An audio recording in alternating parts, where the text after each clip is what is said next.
Hi, Kim. Hi. How are you? I'm pretty good. I can't really complain. It's so Where are you calling from today? I'm in Los Angeles, and the sun's starting to come out. Good. Nice. Well, as we discussed, I'm going to ask you a series of very open questions, and you can answer them as you wish, in any way you like. Okay. So, should we begin? Yeah. What is your most vivid memory from childhood? Um, I think there would be like I don't know. In kindergarten, I have a few very vivid memories. Maybe that was my favorite part of my education.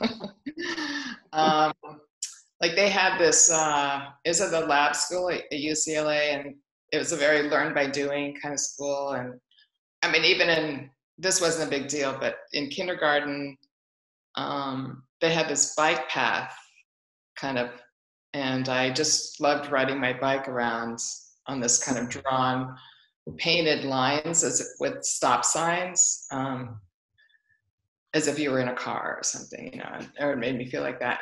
And then just I remember snack time. We would this woman made the most delicious buttered toast, cut in like a finger, like a finger sandwiches that she put in a basket, and we would go off into this beautiful like landscape over the bridge, over the gully, and have our snack. Wow. Sounds like the opening of a movie. Sounds beautiful. What was your first aesthetic awakening, do you think? The first time you kind of had the awareness that you wanted to be an artist or a musician? Well, I mean, I actually, that school, like at the same time in kindergarten, they taught us how to make clay. We were making clay elephants for some reason. And I was kind of really good at it. So when I went to first grade, they had me go back to kindergarten and show the kindergartners how to do it. But I just, in that school, I just kind of, I loved painting, and basically, yeah, just always wanted to be an artist, really. Do you know who were your early, were there specific influences in terms of like films or bands, maybe a little later on in your life that were defining? Well, I remember when I was 14 or so, my older brother, who usually wasn't very nice to me, but he took me to go see Pierre the Fou, Godard film, and that was just incredibly eye-opening. And also like my friend around the same time had she had a Velvet Underground record, and and I sort of grew up with her, and when the Beatles records came out, we would like dance and pretend George was our boyfriend, or whatever it was, just kind of act out to this music. And I remember her putting on Heroin, the song, and us kind of pretending that we were like stoned, and even though we didn't really exactly know what that was, except that you were just, I mean, we obviously knew what pot was, but we just kind of enacted that.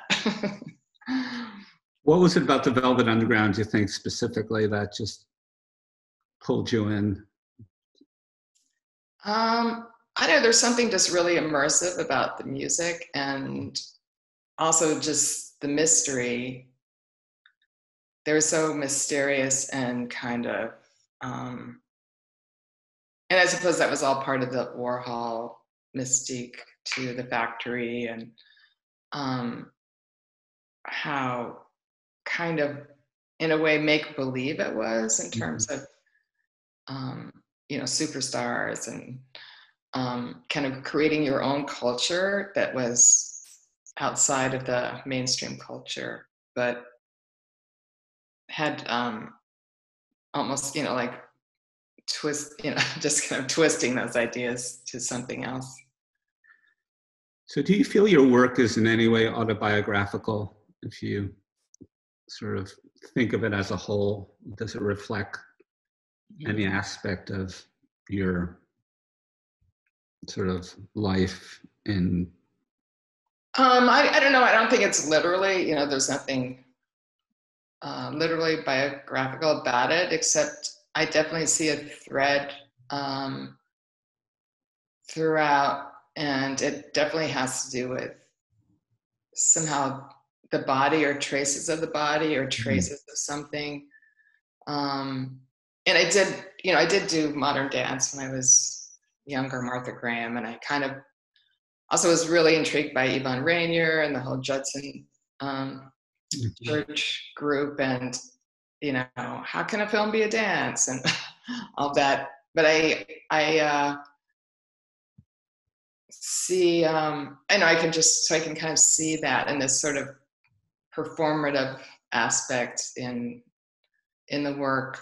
That's kind of, I think, when I fell into just playing music and was inspired by no-wave bands, I kind of really thought they were like art because it was so free and like DNA and Arto Lindsay and bands like that. Yeah, exactly. And Glenn Branca and the Static and Theoretical Girls, all that.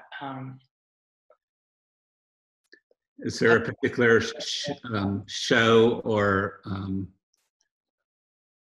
during that time of that just blew your mind, from like the late 70s, or I guess mid to late 70s, and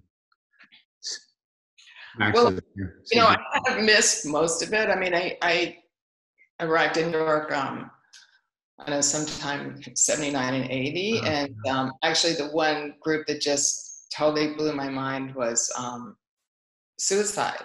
Yeah.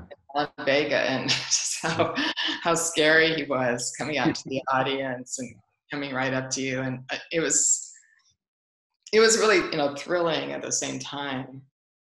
And there's something about it that I just felt like this is what music could be, or it's just this kind of like something I've never seen before. They're still ahead of their time, Suicide, in a certain way. Yeah. What is the least favorite part of the artistic process for you? The part that you like the least? Maybe getting started. Or like, after having a show or something, the sort of going back into your studio, and what's an empty studio is the worst.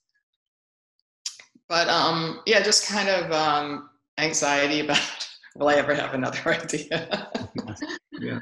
Feeling. And that's just part of my process, I guess. And then, as far as like music making, that's kind of easy. Like my least favorite part of that is just promoting it. Right. Just like the whole reality of what you have to do to. Yeah. And then like that surprised me, to have to do interviews. Obviously it's great that people want to talk, and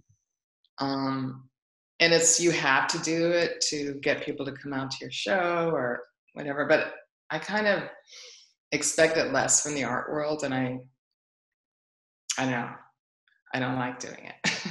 I don't mind this is great, but I'm not promoting anything. So, I don't know, it's just, and then, I don't know, sometimes I feel like just people get lazy in their journalism, and it's like you have to do their research for them or something. What is the part you like best? The thing you like best in the creative process? I mean, just, basically just being in the middle of doing it. Whether it's recording. Recording is almost like performing, because there's no audience, but there's kind of a existential audience in a way. And especially something about wearing earphones, they kind of takes you out of yourself, the way your voice sounds with the right reverb or the right microphone, that it's kind of interesting. But you know, like just as far as yeah, art making, I mean, I love the planning phase too, and just thinking about ideas and actually and then, you know, you can only do that for so long, and then you just have to try something. Like almost like the pre-production, like the, yeah. Yeah, yes, I agree. How do you negotiate the relationship between harmony and dissonance? Something that it seems like you've refined to the greatest degree in your, certainly in your music. I mean, it's kind of, it's almost like, to me, I think of melody as almost the narrative part of a song, and dissonance as I don't know, just something that gives it sort of a dynamic or a depth, and just I don't know. Who is your imagine? I was like that about Arto Lindsay and his playing, because you know his guitar was completely dissonant and sort of, you know, almost improvised, and then but his vocals were this sort of Brazilian, you know, sort of melody or something, and trading those off. I thought that was cool. Do you ever think about your audience in terms of who do you imagine they are, either before or after you create something? Not really. I mean, I think it's more like maybe there's 3 or 4 people who I might think about, or like, what would they think of this? Or I hope they like it, or, you know, kind of thing. I mean, as far as music goes, I have no idea what music is now. I mean, it's just, yeah. Tell us about the collaborative process for you. I mean, I like, you know, collaborating with certain people. I don't like the idea of just collaborating for the sake of it. Like Yuta Kutter and I've had a lot of really great collaborations, performances, and we've done 2 or 3 art shows together. And I don't know, it's kind of very freeing. Like when you collaborate with somebody, you both end up doing something you wouldn't ordinarily do. There's a bit more security. It's not your individual ego out there. So you can be more, I feel like I can be more playful and just more free. And I feel like Yuta supports that somehow, or like she's got more art cred than I do. I don't know. So it makes me feel like I can really go off. And, you know, musically, I mean, collaborating with Bill Nace and Bodyhead, our experimental duo, is, I mean, it's just great. It's just so much fun. But I honestly, like, I've never played with anyone who I've had so much rapport with in that way. And I don't generally like just improvising with people. But I did, you know, occasionally someone will like suggest something and it'll turn out to be really good. You've also used artists for cover artwork on albums, and like Mike Kelly and others. Yeah, sure. And mostly friends and associates, I would. Yeah. It's just kind of the idea of ready-mades, sort of. I mean, it worked better when vinyl was, you know, more prominent because the size. But I don't know, it's just a way to get, you know, work out into them that people wouldn't know about maybe otherwise. Is there an artwork or a song that makes you cry? That's a hard one. Yeah. I don't know. Artwork doesn't usually make me that emotional. I kind of, although I'm certainly touched by things. Or a movie or a song. You know. I don't know. I mean, Landslide by Fleetwood Mac can make me cry. That's a great one. Great. I mean, I'm there with you on that. Yeah. Or, a Neil Young song. I mean, I can't even go see Neil Young live anymore. It's too emotional for me. Yeah, absolutely. How has success affected your work?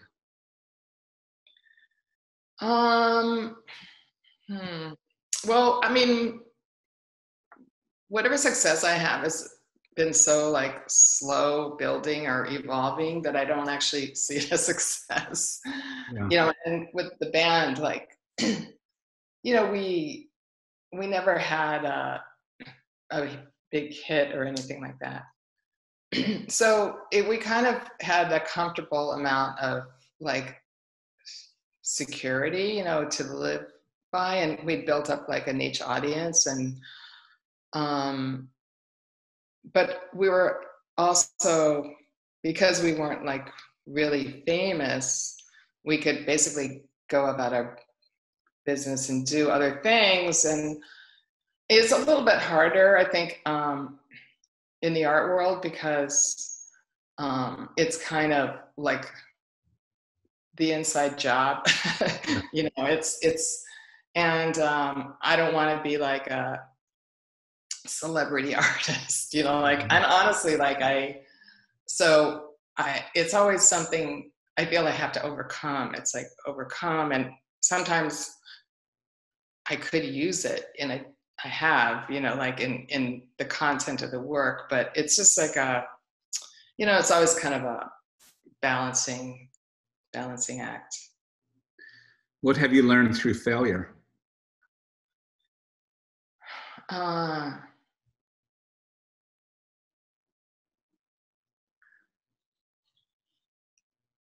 don't know. I don't really believe in failure. Yeah. I kind of, I try to look at it as a situation to make something positive or constructive out of, or like, it's more like nobody likes change, I think. And I think failure is just going the opposite direction of where you think you should be going.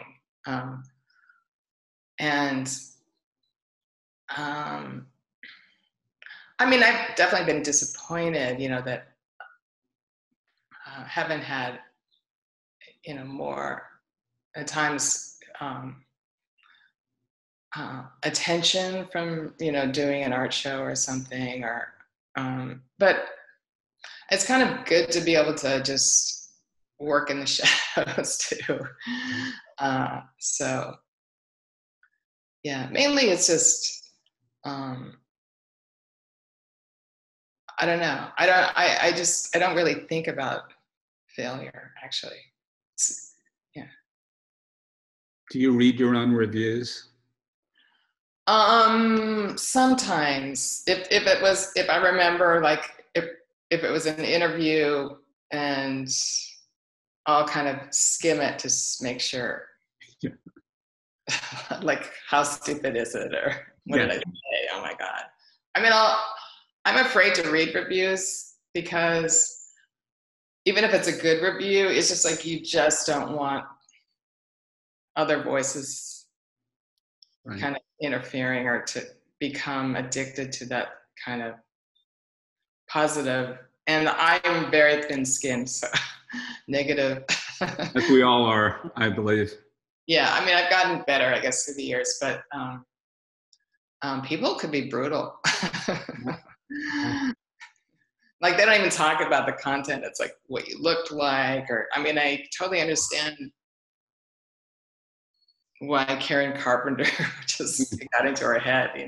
Someone said she looked hippie. Hips, and it's just like, I don't know. What is your greatest fear? Well, I guess that would be dying, or just getting the virus and getting really sick. Yeah.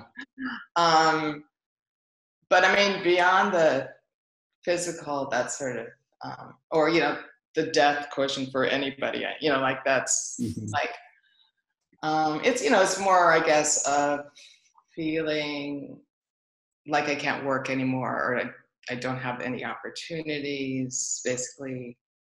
Yeah. So I have one more question, and then we're going to open it up to a few photo students, if you have time. Sure. So the last question I have is, what advice would you give the students in this moment of peril? I don't know, I guess, you know, read a lot.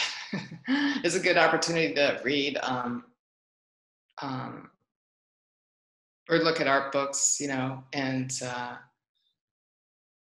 look at movies. You know, I've been watching the Criterion channel, like Antonioni movies. I've gone back to look at, and he was such an artist. I would recommend everyone look at his movies. But I don't know, I just kind of, I always find when I'm starting out a new project or I don't know what to do, or I kind of just turn to writing because it's something you can just do. And if you look at,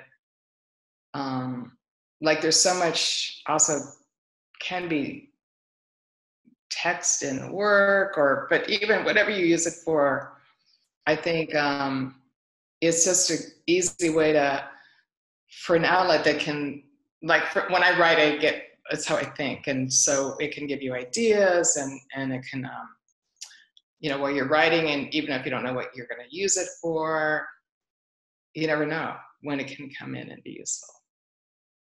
Great advice. So our first question is from Elizabeth. Hi, Elizabeth, wherever you are. Are you there? Do I switch to a gallery view? Or? Yeah, you go to gallery view. Well, there she is. Okay. Hi. Thanks so much for being here. It's really amazing. I guess my question about, you've been, I think, really outspoken about being a woman in a very like male-dominated world and industry. And I read an interview with you recently, actually, where you said that you felt like the biggest problem with that was self-censorship. And I really related to that. What? Self-censorship? Self-censorship being like sort of the biggest plague of sort of fielding being a woman in a very male-dominated industry. I was wondering if you could just expand on that or talk about your ways of working around that that you've developed or working through it. Yeah, I mean, I don't know. I think in a way it's not that different than how it is being a part of the electoral college, or I mean, politics in America, where, you know, you kind of get used to feeling like you don't have any power and your voice doesn't matter, so you sort of give up. Or you kind of don't think certain things are possible, or and I think, I know that's one part of it. I mean, the other part is, so you basically like become an outsider to the culture in a certain way, and then you kind of grow stem things like, you know, women grow up with this kind of almost DNA imprint of wanting to please, and that is kind of a, you know, there are various cliches of that, but basically not wanting to rock the boat, or, you know, so not being too aggressive, or, you know, that's the self-censorship, I guess. Nabil? Hello, can you hear Hi. me? Yes. Thank you so much for coming and speaking with us today. I'm a huge fan. I watched your video making the nature scene recently, and in that you talk about like sort of the context in which, you know, video art specifically or music is shared, and kind of what that means for that work. And, you know, nowadays, what with us transitioning to Zoom and working a lot on the internet and having to show our work through the internet, I was wondering if you had any particular ideas about you know, what it meant to show work online, or how you feel about that. I don't know. I mean, you know, like, I think that, yeah, you could like have a show in your apartment and invite people, you know, like invite in a group, like even if it's a group of 10 friends, and kind of, I don't know, you can set up different situations. You know, it depends on what you're looking for, I guess. Like if you want feedback, or I don't know. Like I kind of, I really don't know, honestly. Like, I think it's pretty open. You know, it's you can. It is a time to be inventive, and so. But I'm the worst person at technology, so I'm not someone to ask about how to deal with a technological world. But I would do it. Like, it was funny. I was FaceTiming with Bill, who I play with in Bodyhead, and he had this like horrible light above him. It was really unflattering. But the guy is so funny, and he was just like ripping off these kind of one-liners. It's just the way he is. So I was like, dude, you should really go into comedy. Like, you could do this in your, you know, like Maria Bamford style, when she did comedy in her bedroom and her parents were her audience. Oh, I love that. You know, I mean, I don't know, like, I think, why not just try something?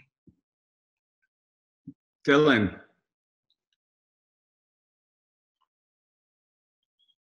Hi. Hi. Thanks so much.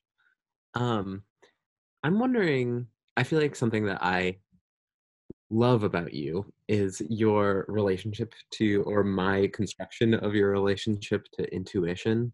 And I wonder if you feel like you have a sort of different intuition across mediums, or if you just, if you don't. I mean, yeah, it's not really different intuition. It's, I never really thought about, you know, it's too much. So my feeling about intuition is it's best left, like, not to overthink it. But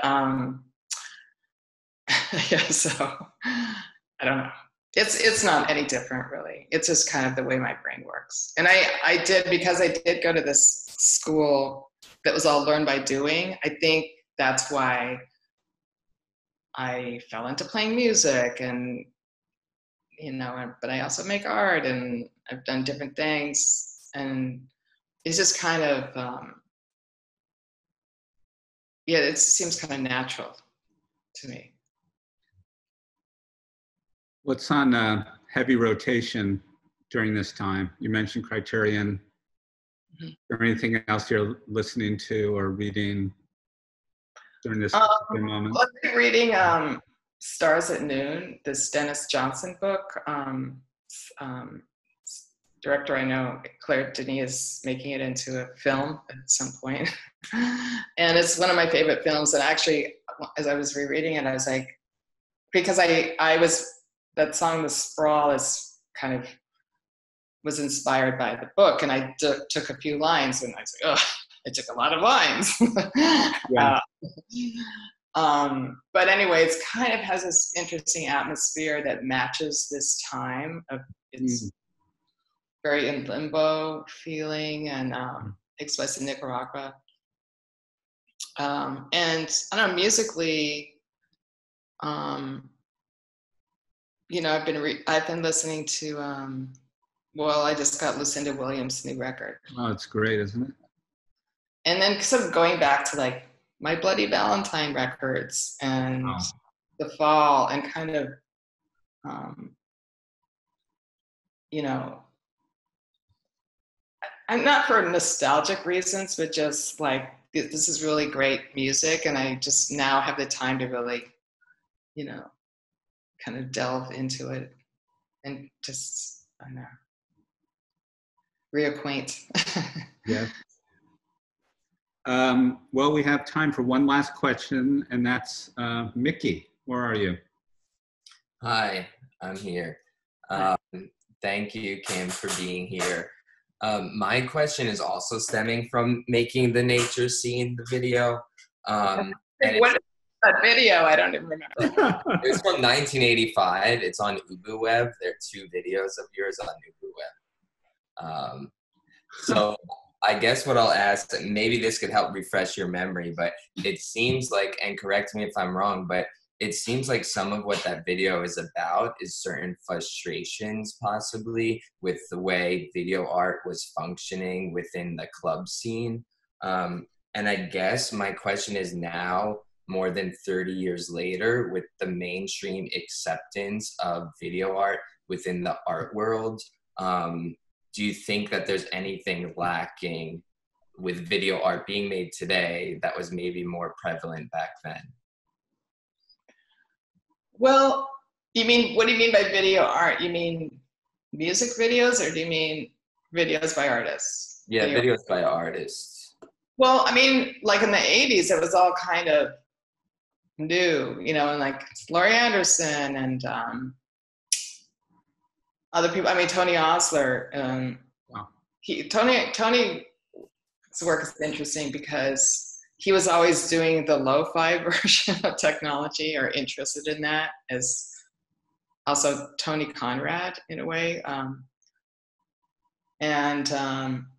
don't actually, I can't really tell you, I haven't seen that much video art now. Like I couldn't really tell you much about video artists today. But there was something about, you know, the technology was so new, and cameras kept, you know, people did really interesting work, like Derek Birnbaum, that was kind of about the media and technology, and things that seemed free weren't really free, we were being manipulated, blah, blah, blah. And so I don't really know where that conversation has gone in video art right now. I feel like video now is just, it's a tool like a canvas, you know, or it's just like another alternative format, which is fine. But I can't. So I guess the big difference is that in the 80s, people were experimenting with the technology because it was all new, and so it had a different feeling. Can I ask you about, just before we go, that kind of historic tour that you and Nirvana went on in the, I guess was in 91? 1991, yeah. Maybe, is there any moments of recollection in that? Seemed like such a interesting moment. On the tour or the video? In general, just that time. Well, it was funny because, I mean, we knew Nirvana were going to be huge, but nobody in Europe knew who they were. So when we took them on that tour, it was kind of funny. Like, they were always the first band on at a big festival in the middle of the day, and Kurt would just be like going crazy and bring himself to the drum set and jumping into the pit, you know. And there were amazing gigs. Like, I feel like I got to see the best Nirvana gigs before they became huge. And I know that's just that's kind of a dick move to say that. I know. That's why I asked the question. It's true. Important moment. But and you know, we'd brought our friend Dave Markey along, who's this LA filmmaker who's done some really cool films about the early LA punk scene and different Super 8 films. And it was kind of like, but because we had brought him along and he'd just be sitting around first and say, come on, Dave, let's go shoot stuff. And it sort of became, there's so jokey and so much irony that when my friend who's like 38 or something, she watched it and she goes, boy, the 90s, so ironic. Who else was on that tour? Was it? Well, there were a lot of bands playing festivals, the same festivals like Dinosaur Jr. and I actually forget who. I mean, we ran into bands like the Ramones, but they were kind of not within our. Oh, what's that? What was that? Oh, anyway. There must have been there must have been some reaction to the Ramones that keyed that. So Kim, I just want to thank you so much for taking. Oh yeah, it was fun. And we have all these students who are so want to applaud you for all of your for giving us the time and all your insight. And thank you. Thank you. Thank you.